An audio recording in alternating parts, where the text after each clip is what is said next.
Assalamualaikum warahmatullahi wabarakatuh. Saya Cahaya Indah Dahani. Saya akan mempresentasikan materi tentang oligarki. Baik, yang pertama di sini ada pengertian oligarki.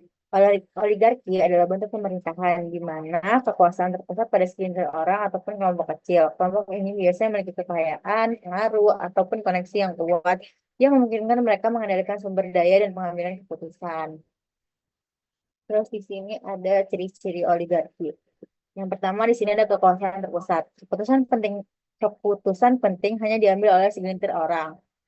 Terus yang kedua ada kelompok elit. Oligarki biasanya terjadi di orang-orang kaya, berpengaruh atau memiliki koneksi yang kuat. Terus yang ketiga di sini ada kurangnya representasi. Kepentingan masyarakat luas seringkali terabaikan. Terus yang keempat di sini ada transparansi yang rendah. Proses pengambilan keputusan seringkali tidak transparan. Terus yang selanjutnya adalah ini contoh oligarki di Indonesia. Di Indonesia itu contoh yang di Indonesia oligarki itu biasanya adanya politik dinasti di mana beberapa keluarga besar Indonesia memiliki pengaruh yang kuat dalam dunia politik. Mereka seringkali menempatkan anggota-anggota keluarga mereka pada posisi-posisi penting di pemerintahan. Contoh politik dinasti itu misalnya kayak ayah saya seorang kepala dinas.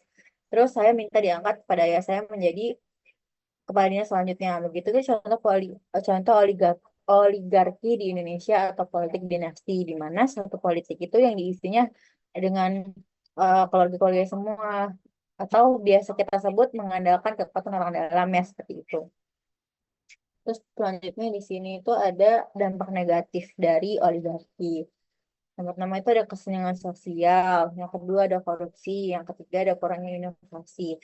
Jadi kenapa kesenjangan sosial? Karena di politik oligarki ini kan hanya mementingkan orang-orang yang mempunyai kuasa ya. Jadi orang-orang yang di bawah itu tuh pasti merasa ada kesenjangan sosial antara antara itu. Terus korupsi di mana-mana.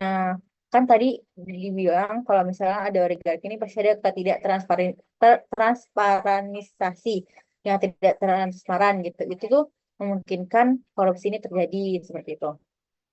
Terus ada kurangnya inovasi karena cenderung politik dinasti ataupun tadi oligarki itu hanya berkecimpung ke dalam satu lingkaran dulu saja. Jadi terbentuklah kurangnya inovasi ini. Nah, jadi sini terakhir itu adalah kesimpulan. Kesimpulan oligarki adalah sistem di mana kekuasaan tidak merata dan cenderung menguntungkan kelompok kecil yang berkuasa. Jadi di mana eh, sistem ini menguntungkan hanya salah satu pihak, bukan pihak yang lainnya. Jadi dia hanya mementingkan salah satu pihak. Dan seperti tadi politik dinasti contohnya seperti itu.